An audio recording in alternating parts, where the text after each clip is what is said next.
ये बेईमान जो धर्म के नाम पर नफरत परोस करके समाज को बांट रहे हैं गाय के नाम पर, इनको शर्म नहीं आती? क्यों नहीं बोलते इस सवाल पर? सत्या यादव संघर्ष करो, हम तुम्हारे साथ हैं।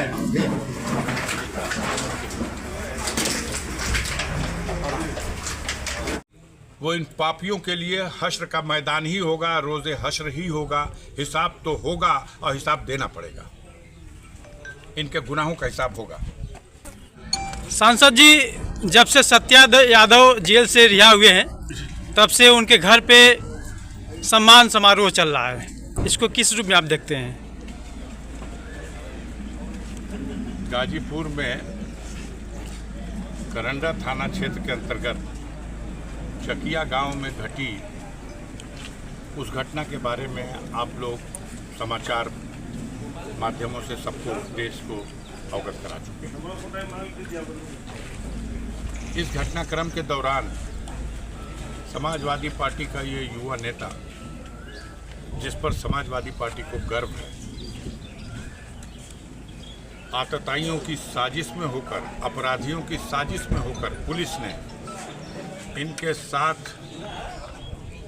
जो तांडव किया है, ये बहुत ही शर्मनाक है। मैं इसकी घोर निंदा करता हूँ। और समय के परिवर्तन के साथ ऐसे बेईमान लोगों को जो वर्दी पहन करके और वर्दी का नाजायज दुरुपयोग कर रहे हैं, बेगुनाह पर लाठी बरसा रहे हैं, अत्याचार कर रहे हैं, ऐसे लोगों को बख्शा नहीं जाएगा। हम लोग आज सत्या जी से मिलने आए। इस अवसर पर तमाम क्षेत्र के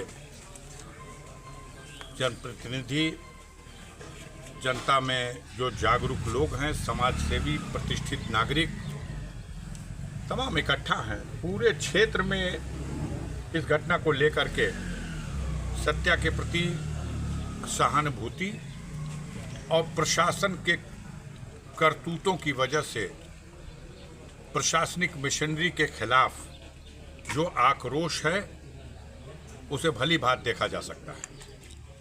एक तरफ जिले की कानून व्यवस्था पूरी तरह ध्वस्त है। आज अभी यहाँ मैं आ रहा था तो एक समाचार मिला देखने को सोशल मीडिया पर, किसी होटल या दारू की दुकान चलाने वाले मालिक या उसके बेटे को उसके प्रतिष्ठान पर ही चढ़ करके गोलियों से भूज दिया गया। हौसला बुलंद अपराधियों ने कानून व्यवस्था को इतनी बड़ी चुनौती दी। और अफसोस होता है मीडिया के भाइयों पर भी कि आप विज्ञप्ति लेते हो और प्रशासनिक विज्ञप्ति आ रही है कि कप्तान साहब ने कहा है कहीं भी छुपे होंगे छोड़ेंगे नहीं। सूबे का मुख्यमंत्री दावा करता है कि हमने कानून व्यवस्था चाक चौबंद बना दी है, कहीं परिंदा पर नहीं मार रहा है। पर मारना तो छोड़िए, क्या मार के चला गया। असंसदीय भाषा नहीं, ये गोली मार के जो जा रहा है, ये कानून व्यवस्था का डंका बजाने वालों के मुंह पे थूक रहा है। आए दिन घटनाएं हो रही। 4 दिन पहले की घटना है, सोहवल थाना क्षेत्र में 50,000 रुपया गहने का दिया है उसने, और अपना गहना मांगने के लिए पीड़ित महिला जाती है, उसके बच्चे जाते हैं, उस पर छुरे से हमला कर दिया जाता है और थाने में पंचायत करके पैसा वापस कराया जाता है। इतनी बड़ी घटना पे पर्दा डाला जाता है।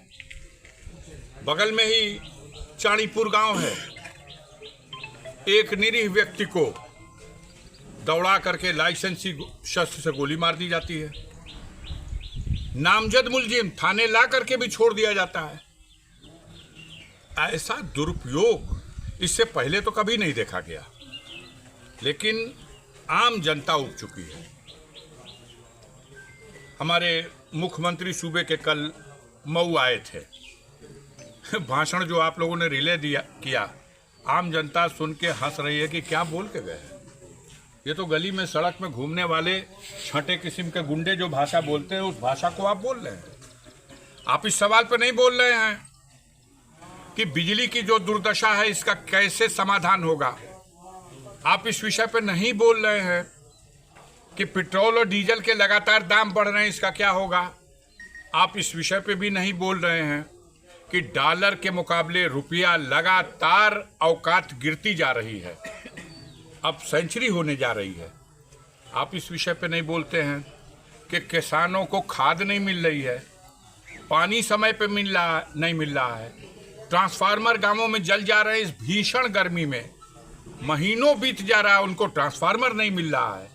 हर तरफ हाहाकार मचा हुआ है और जनता के सरोकार से जुड़ी हुई समस्या पे बात न करके अनाप शनाप उल्टा सीधा अब क्या बोलते हो भाई। शर्म आनी चाहिए। धरती पर 4 ही पीठ है शंकराचार्य लोगों की। आदि शंकराचार्य ने 4 पीठ की स्थापना की, उसमें से एक पीठ के शंकराचार्य अविमुक्तेश्वरानंद जी ने आवाहन किया कि गाय को राष्ट्रमाता का दर्जा दीजिए और प्रतिबंधित कीजिए गाय को, और जो बीफ कंपनियों को लाइसेंस दे रखा है भारत सरकार ने और प्रदेश में भी, उन कारोबार को बंद करिए।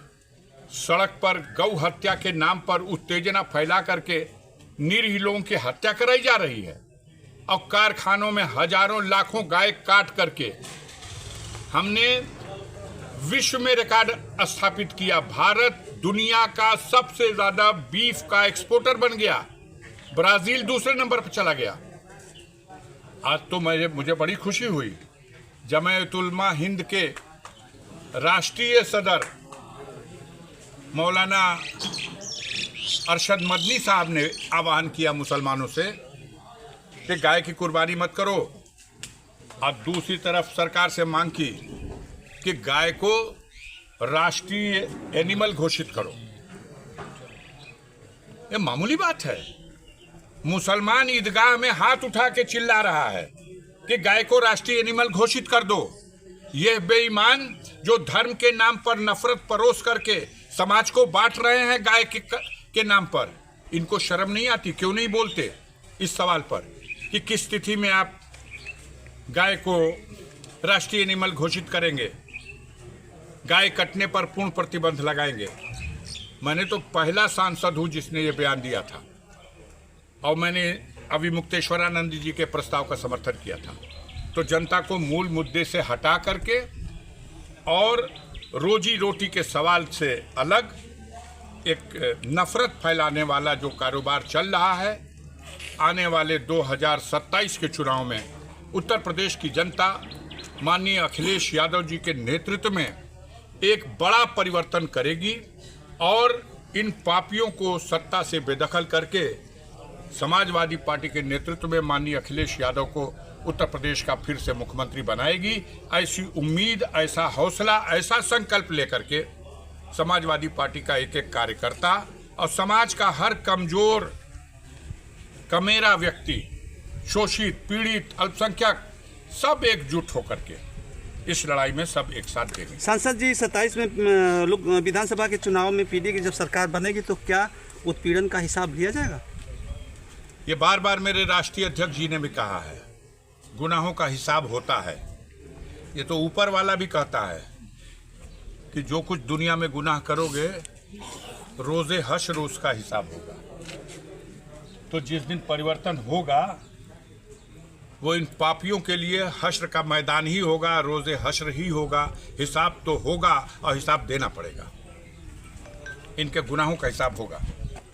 सर, पंचायत चुनाव की तिथि को लेकर हिला हवाली हो रही है, सरकार की मंशा क्या है? मंशा आप कहाँ नहीं समझ रहे हैं, किसको नहीं समझ में आ रही है? मंशा है लोकतंत्र की छोटी से छोटी कड़ी को भी निर्जीव कर दिया जाए। सबसे छोटी कड़ी है लोकतंत्र की, वो है ग्राम प्रधान, लेकिन सबसे प्रतिष्ठित पद है ग्राम का प्रधान। और गांव के उस प्रधान को पद से हटा दिया और उसके सेक्रेटरी को उसका मालिक बना दिया। एक गो सेक्रेटरी, 5-5 गो प्रधान का मालिक। लूट मची है, सरकारी धन का दुरुपयोग होगा। आगे चल के इनकी मंशा यह है कि ये नॉमिनेट कर देंगे अभी सरकारी कर्मचारियों को उसका प्रभार दिया है, आगे चल के अपने कार्यकर्ताओं को भी नॉमिनेट कर सकते हैं। लेकिन हमारे देश की जनता तानाशाही हुकूमत स्वीकार नहीं करी, ब्रिटिश हुकूमत को भी उखाड़ फेंका, समय लगा था, उखाड़ फेंका, और इनकी भी तानाशाही को स्वीकार नहीं करेगी और उखाड़ फेंकेगी। ये ऐसा मेरी उम्मीद है, मेरी कल्पना है और ऐसा मेरा संकल्प है।